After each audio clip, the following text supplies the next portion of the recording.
नमस्कार जय हिंद साथियों। आप लगातार सेना रैली भर्ती परीक्षा का इंतज़ार कर रहे हैं और इसी इंतज़ार के बीच पिछले 2 साल में आपने कई ऐसे लेटर का सामना किया है जिसमें आपकी भर्ती के बारे में आपको तरह तरह की डेट दी गई है। और हाल ही में बहुत सारे लेटर सोशल मीडिया पे लगातार घूम रहे हैं और युवाओं को लगातार इसके बारे में सटीक जानकारी भी मिल नहीं रही है। लेकिन साथियों, इस वीडियो को शुरू करने से पहले एक अच्छी अपडेट आपके साथ आपको पता है कि आपको ध्यान आकर्षित करने के लिए एक अपडेट मैं आपको देता हूं। यूपी से एक खबर आई जिसके बारे में आप मुझे नेगेटिव कमेंट देंगे। एक वहां का संगठन है, आई थिंक जिसको कोई भी रजिस्टर्ड संगठन नहीं कह सकते, वहां के कुछ युवा जो आ गए और उन्होंने कहा कि हम दिल्ली जाके वहाँ जंतर मंतर पे 1 मार्च को बड़ा प्रदर्शन करने वाले हैं। जी हाँ साथियों, ये अपडेट है वो वहाँ से आई और मुझे इसके लिए कॉल आती है कि सर क्या आप हमारा सपोर्ट करते हैं। मैंने उनको बिल्कुल ने के बराबर सोचते हुए मैंने उनको कहा कि ज़रूर मैं इसके लिए आपको सपोर्ट करता हूँ और जितना मेरे से हो सकता है, जो मेरे आला अधिकारी है, जो मेरे से अच्छी समझ के साथ मेरे अच्छे दायरे में जो मुझे कंसर्न के लिए मौका देते हैं, मैं उनको भी इसके लिए बोलूँगा। लेकिन वाकया क्या होता है, जब मैं यूपी के एक मेजर जो इंडियन आर्मी में सेवाएं दे चुके हैं, मैंने उनको इस बारे में अवगत करवाया कि इस तरीके का प्रदर्शन हो रहा है। साथ ही साथ मैंने दिल्ली से इस बारे की जानकारी अपडेट ली कि कहीं इसके लिए जंतर मंतर पे उनको परमिशन आउट है या नहीं है। जो प्रदर्शन करने वाले उन युवाओं से मैंने पूछा कि क्या आप वहाँ प्रदर्शन करने जा रहे हो, क्या आपको प्रदर्शन की परमिशन है या नहीं है। तो साथियों, हुआ ये कि सबसे पहले जो मेजर साहब है उन्होंने मुझे बताया कि जो बच्चे वहाँ प्रदर्शन करने जा रहे हैं उनका जो मुख्य सरगना बोल सकते हैं हम, वो एक बड़ा फ्रॉड इंसान है। मैं इसलिए बोल रहा हूँ क्योंकि उन्होंने मुझे बताया है। और फ्रॉड किस लिए? क्योंकि कई इंडियन आर्मी की तैयारी करने वाले बच्चों को वो अपने जाल में संलिप्तता में पाया गया और उन बच्चों के साथ वो ठगी कर चुका है। सो आपसे रिक्वेस्ट है कि आप इस तरीके के लोगों के साथ ना जुड़ें। सेकंड, मैं आपको स्पेशली बता देता हूं कि देखिए, इस प्रदर्शन का कोई औचित्य नहीं है। आप अपने स्टेट में प्रदर्शन करते हो, प्रशासन के माध्यम से प्रदर्शन करते हो, एकदम लोकतांत्रिक तरीके से प्रदर्शन करते हो, ये बहुत अच्छा वह है। दिल्ली आप प्रदर्शन करने जा रहे हो, आप मुझे बोलोगे कि सर आप तो हमारा डिमोटिवेट कर रहे हो। कभी नहीं कर रहा। मैं आपको बता देता हूँ कि परमिशन चाहिए। दिल्ली में किसी भी प्रकार के प्रदर्शन के लिए आपको वहाँ की प्रशासन से परमिशन चाहिए। बिना परमिशन आप अगर वहाँ जाते हो तो इट मीन्स आप अपने भविष्य के साथ खिलवाड़ कर रहे हो। खिलवाड़ कैसे? आप इंडियन आर्मी की तैयारी करते हो, ज्वाइनिंग के बाद आपके पुलिस वेरिफिकेशंस आपको पता है करवाना पड़ता है। उसमें किसी भी प्रकार का आपको पता है सार्वजनिक संपत्ति को नुकसान के मामले में या किसी भी प्रकार की आपके ऊपर इंडियन आईपीसी धाराएं वो कुछ नहीं लगनी चाहिए।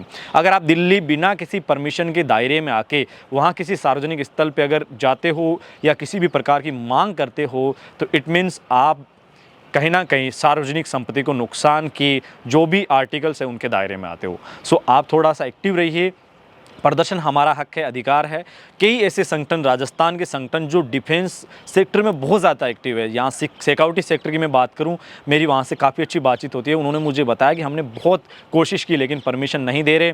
और हम प्रदर्शन, आपको पता है यूपी से एक विजुअल आया था, वहाँ के लड़कों ने प्रदर्शन किया और प्रदर्शन किया तो आपको पता है 8-10 लड़के ऐसे जिन्होंने एम्बुलेंस को रोकी, जो असामाजिक तत्वों के दायरे में आ सकते हैं। आपको पता है कि वहाँ कितनी बड़ी क्रिटिकल कंडीशन रही होगी उस एम्बुलेंस में जो मरीज़ है उसके साथ। तो कहीं ना कहीं उनके ऊपर केसेस लगे। तो मैं आपसे रिक्वेस्ट करता हूं कि आप अपने प्रशासन के दायरे में अपनी जगह लोकतांत्रिक तरीके से प्रदर्शन करें। अपने जनप्रतिनिधियों से, मेंबर ऑफ लेजिस्लेटिव असेंबली से, मेंबर ऑफ पार्लियामेंट से इस बारे में बात करें ताकि वो कहीं ना कहीं एक सुलझाव मिल सके। आप मुझे बोलोगे कि सर आप भी दिल्ली गए थे, क्या आपने परमिशन ली? मैंने किसी भी सार्वजनिक स्थान पे जाके किसी भी प्रकार का, आपको पता है, वहाँ बात नहीं की। और मुझे जो मेरा मुद्दा था कि मैं देश के जितने भी मेंबर ऑफ पार्लियामेंट है, जितना मुझे उनसे मिलने का मौका मिलेगा मैं आपकी मांग को आगे रखूँ। और मैं उसमें सफल भी हो पाया कि क्योंकि बजट सेशन में आपकी सेना रैली भर्ती का मुद्दा मैंने आगे किया था। तो ये अपडेट है उत्तर प्रदेश वाले जो भाई हैं, जो मैं किसी भी संगठन के खिलाफ नहीं हूँ लेकिन आपको पता है कि ऐसे लोगों से सावधान रहिए जो आपको पता है सैन्य मामलों में, सैन्य भर्ती की तैयारी करते हैं, उन बच्चों के साथ दलाली का काम करते हैं। साथियों, बात करते हैं सेना रैली भर्ती एग्ज़ाम को लेकर। अब 27 मार्च से एग्ज़ाम है, वो 24 अप्रैल को लेकर एक और लेटर आ गया। वो पूरी तरीके से फ्रॉड है और फेक है और उस लेटर को एडिट करके आपके सामने पेश किया गया है। 27 मार्च की अभी भी एक डेट है वो मानी जा रही है। अब जो 24 और 25 फरवरी को जो मीटिंग हुई है थिएटर कमांड को लेके, और उसी दिन एयरपोर्ट्स की जो ज्वाइनिंग वाली जो अपडेट आने वाली थी उसको भी आगे कर दिया उसी दिन। तो कहीं ना कहीं अब बताया जा रहा है कि अगर आगे जाएगा तो फिर सेना रैली भर्ती का प्रोग्रामिनेशंस भी आगे चला जाएगा। जब मैंने इस मुद्दे को लेके कहा कि सर आखिरकार इस तरीके से हमेशा आगे ही आगे हमें देखने को मौका मिलेगा, तो फिर बच्चों का होगा क्या? क्योंकि हम 2 साल की तो मांग कर रहे हैं, 2 साल से हो नहीं रही, फिर ऐसे 2.5 साल की मांग करनी पड़ेगी, फिर 3 साल की मांग करनी पड़ेगी। तो उन्होंने कहा कि आपको ऑफिशियल अपडेट है वो मार्च के पहले सप्ताह में मिल जाएगी। जितने भी लेटर घूम रहे हैं, आप यकीन ना कीजिए 2-4 लेटर बेहद सत्य है, मैंने उसकी सत्यता की जांच करके आपको बताया था।